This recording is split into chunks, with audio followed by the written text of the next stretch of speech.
Potions lesson. Find the potion ingredients. Find 35 beans, 1 chocolate frog, 4 save game books, 1 secret wizard card, 2 secret areas, 2 challenge stars, and encounter 7 enemies.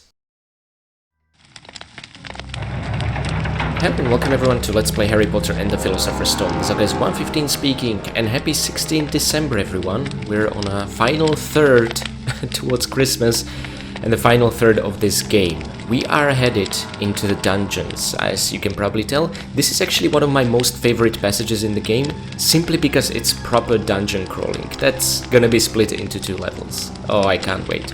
You can probably take a wild guess why today's symbol was the Slytherin crest. Well, let's see what happens next. I am your potions teacher, Professor Snape. Today, you will learn how to mix a Wiggenweld healing potion. You're late for potions, Mr. Potter. Inexcusable, even for celebrities. 5 points from Gryffindor.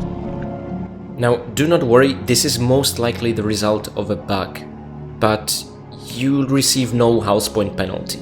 The 5 house points are not actually taken from the total. Again, I'm just gonna assume this is a bug, not intentional design. Potter, go to the dungeons and fetch the potion ingredients for the class. Bring back Wiggentree bark, moly, dittany, and flobberworm mucus. Be quick about it, or I shall deduct house points from Gryffindor. Now be gone, and don't come back without the ingredients. So, not only are we late due to no fault of our own, but the teacher is literally sending us away from the class.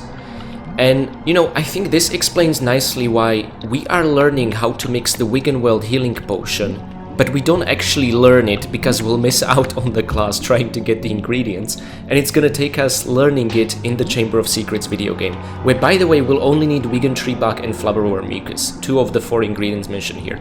Moly and dittany are extra. Not needed in Chamber of Secrets, maybe that's why the special cauldrons where Wiggenwelds can be mixed already contain moly and dittany, but I'm probably just overthinking it.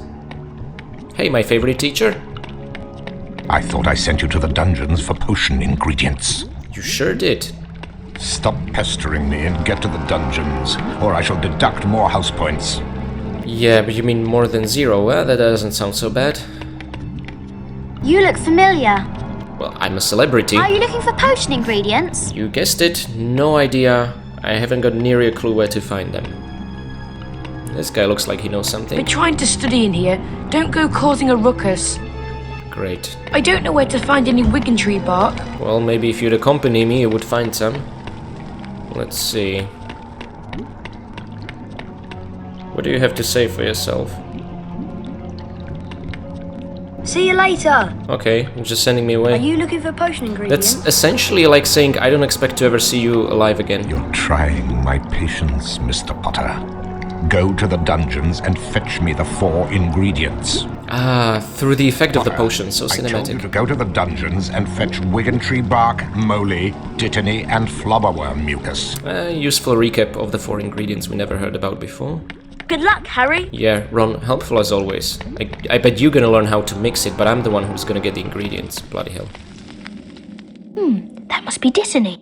Mushrooms! So, mushrooms, not to be confused with horcrux from the Chamber of Secrets, the poisonous ones. Where am I? I wonder if Snape tricked me. I'm sure he wouldn't do that. It's not like he's looking for any excuse to take house points away from Gryffindor and, look, give it to Slytherin. Maybe this is the reason Slytherin is always on the top. Snape. We'll show them. Okay, so that was rather an unpleasant experience, but what follows, as I said, is my favorite dungeon crawling. There's something about this dark, dank atmosphere that just, I don't know, it hits all the right spots.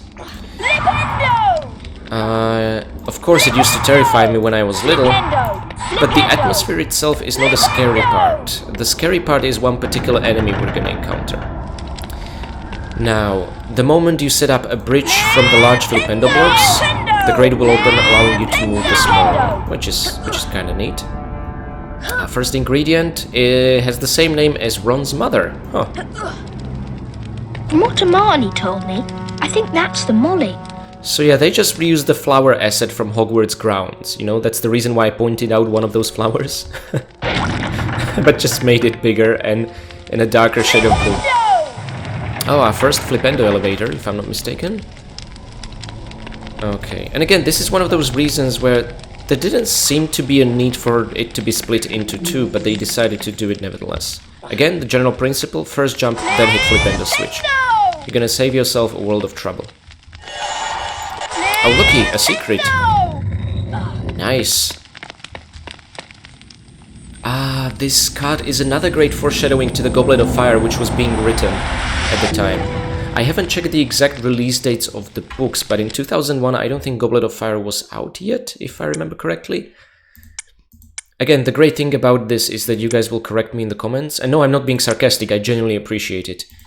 Okay, so Elladora Kettridge, 1659 to 1729, witch who discovered the use of gillyweed. She nearly suffocated after eating it, recovering only when she stuck her head into a bucket of water. She seems incredibly happy about that experience, so good for her, I guess.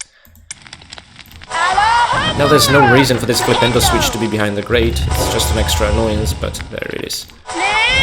Makes us feel like such an accomplished wizard, doesn't it? Drawing different patterns in the air.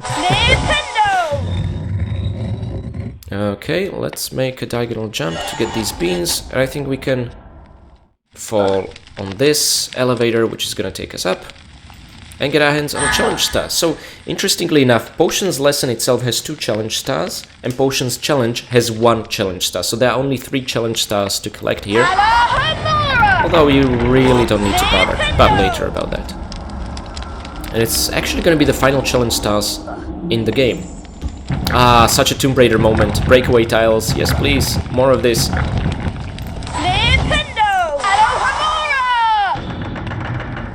Okay, and on we go. I don't know, I enjoy this dungeon so much to execute it flawlessly and overcome my fears. Such an inhospitable environment. And yet warm colors all around. Okay, more breakables. And there's a second challenge star, and that should be it for this level. Uh-oh, oh no. Oh no, it's the bloody Baron. This was an absolute nightmare fuel for me when I was little.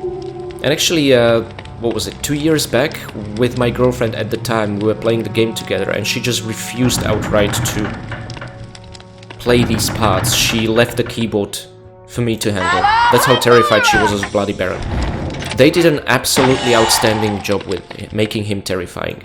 The fact that he doesn't say anything, there is no evil laugh, there are no creepy sounding murmurs, he's just a ghost, completely dead silent. And whenever he passes by torches, you know, let's observe the detail, the flames tend to move in a certain direction, which... oh, wait, they did it now? That's strange. Maybe on his way back they will. I want to observe that. The first time we've seen him in a cutscene, the flames reacted to his presence, which I thought was a nice touch. But that didn't happen on his way back. Let's see. Oh, well that's a disappointment. But you guys have seen it, like, let's rewind the video and watch together how the flames reacted to his presence. Oh no, it's the bloody Baron. Again, I thought it was a nice touch, but maybe it was scripted only to that cutscene? Anyway, yeah, that was a Bloody Baron secret, and if that guy touches us, he's gonna deal damage. That's how bloody he is. But now it's time to cheer ourselves up with something even more terrifying. Gnomes that can steal beans permanently away from us. But the music is really... it eases up some of the tense atmosphere, you know what I mean? Now if you Flipendo all of them, the crates will open. So it was kind of a combat arena with 6 gnomes. We never fought more than this at the same time, which I think is kind of neat. In Prisoner of Azkaban game, they really went crazy with the number of enemies on screen. And yet, it's still the easiest game of the 3, but anyway. Ah, another wind-up toy, which is gonna give us beans, right? Yep, 8 by my count. So same as in the gardens. Okay, thank you. Ah, there we go, Wigan Tree Bark. Now we're gonna be seeing these a lot in the next game. That looks like Wigan Tree bark. Let's just see what it looks like from... ugh. Yeah. Why is the green from the back? Anywho. If I'm not mistaken, this could be the last Wingardium Leviosa plates in the game. Okay, let's first free up the second one. Wingardium Leviosa! And now that we have the use of both, we can solve the puzzle. It's neat, but I'd hope for something more complex than this, to be honest. Alrighty then, and that's it, the half of dungeons. So, the moment we step through this, well, archway, we're gonna find ourselves in the next level. So, I hope you enjoyed today's episode, you know, a deep dive through the dungeons. There's gonna be even more intense dungeon crawling to look forward to tomorrow. We have 444 beings, 20 out of 25 cards, so actually there are only 4 more for us to pick up or find in the world. The 25th one will be given in a cutscene at the very end, and we have 350 house points. Now, enjoy this number, because that's not going to be the case by the end of the next level, unfortunately. At any rate, hope you enjoyed today's episode, and I'll see you tomorrow.